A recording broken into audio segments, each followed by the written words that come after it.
Salut, le but de cette vidéo est simple. J'ai été aidé durant des années par des personnes qui gratuitement postaient des tutos sur YouTube pour pouvoir aider des personnes comme moi justement, sans se soucier de faire des vues ou de gagner de l'argent, juste pour le plaisir de montrer ce qu'ils ont pu faire en fait comme réparation automobile ou alors en menuiserie ou peu importe. Aujourd'hui, le sujet concerne le clapet qui se trouve à l'intérieur de ce projecteur de Yaris HSD, des Yaris hybrides de 2012 à 2015, peu importe. Mais en tout cas, tous les projecteurs lenticulaires avec un clapet à l'intérieur pour pouvoir faire les pleins phares sont concernés par cette vidéo. Il se trouve que sur le côté droit, le côté gauche de mon véhicule, dans ce phare exactement, le projecteur, le clapet qui est censé s'ouvrir pour pouvoir laisser passer la lumière ici, ne fonctionnait pas. Je pensais que le bloc de phare avait un problème. Alors entre-temps, j'ai pu changer les deux blocs de phare dans la mesure où ils sont opaques aujourd'hui, on peut voir ça. J'ai essayé de les traiter pour les rendre plus clairs, mais ça ne change rien, autant acheter des nouveaux. Ce que j'ai fait, j'ai pu les changer.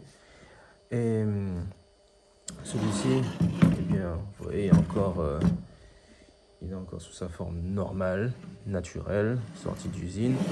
Celui-là est complètement flingué parce que je l'ai cassé, ne réussissant pas à enlever ce bloc-là, n'ayant pas un four assez gros pour pouvoir faire fondre toute la colle et puis retirer la vitre. Je l'ai pété, voilà. De toute façon, ça ne me coûtait rien, j'en avais déjà un nouveau, j'ai changé les deux sur mon véhicule. Et ce que j'ai pu constater, c'est qu'en dessous, il y avait un circuit imprimé relié à notamment le clignotant et le contacteur. Le contacteur qui se trouve être cet électroaimant. L'électroaimant, quand il est activé, est dans cette position, et lorsqu'il est désactivé, lorsque le courant ne passe plus, est dans cette position. Donc le clapet s'ouvre, le clapet se referme naturellement, par gravité. Je pensais en ouvrant que c'était juste un courant qu'il fallait fermer. Il fallait fermer pour que... un contacteur qu'il fallait fermer dans le véhicule pour que le courant passe et permette au magnétisme de se créer. Mais je ratais quelque chose. En fait, on a bien une phase ici et puis on a un autre à côté. Et lorsque j'ai essayé ceci sur le véhicule, voilà, en débranchant ça et puis en branchant le véhicule par-dessus, mais le contact ne se faisait toujours pas. Et du coup, j'ai pu constater que à cet endroit précis, ici où il manque... en fait, j'ai enlevé les deux. Mais bref, autour de ce fil rouge, il y a deux masses. Une masse ici et une masse ici. Une masse ici et une masse ici. Les deux trous vides, ce sont les emplacements des masses.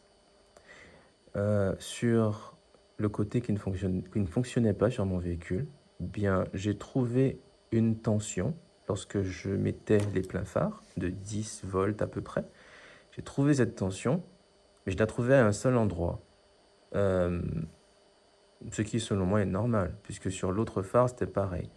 Mais ce qui m'a mis la puce à l'oreille, c'est que lorsque je testais la continuité des masses sur l'autre phare, ma continuité était bonne. Lorsque je l'ai testé sur le phare qui ne fonctionnait pas, il y avait une continuité qui ne se faisait pas. Et donc, il manquait une masse. Le contacteur de cet électroaimant a donc deux masses. Maintenant, sans doute c'est normal, hein. On voit ça sur les interrupteurs.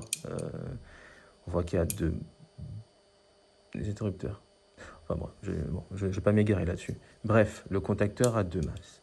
Et il ne s'agit pas seulement d'alimenter ces deux fils par de l'électricité pour que ça fonctionne, il s'agit d'alimenter toutes les masses et la phase. Pour pallier au problème, c'est simple. On est donc sous le capot d'une Yaris hybride. Et là,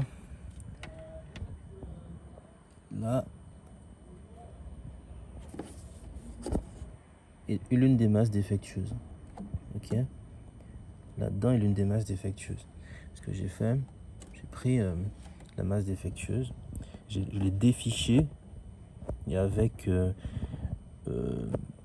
l'une des fiches de notre câble en fait qui ne me servait pas, de notre bloc comme ça, j'ai rallongé un câble ici que j'ai connecté à la masse du véhicule.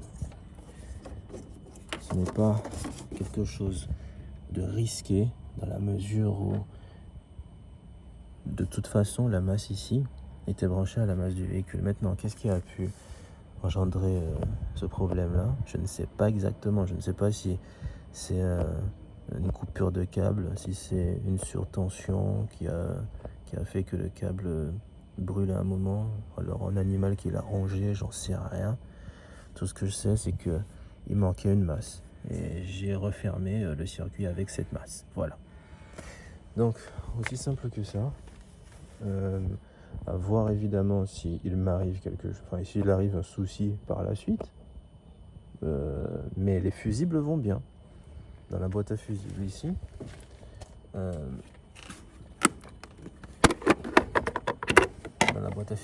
ce sont ces deux fusibles 5 ampères.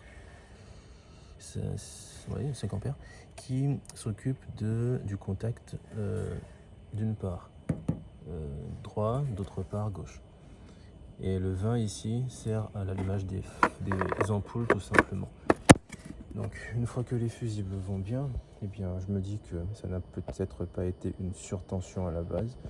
C'était certainement dû à, je sais pas, un animal, une intempérie, je ne sais pas. Mais voilà, en tout cas, maintenant l'électroaimant ici fonctionne bien dans la mesure où le problème ne venait pas du bloc de phare, mais bien du câble électrique qui ne faisait pas la conductivité. Voilà. J'espère que ça aidera.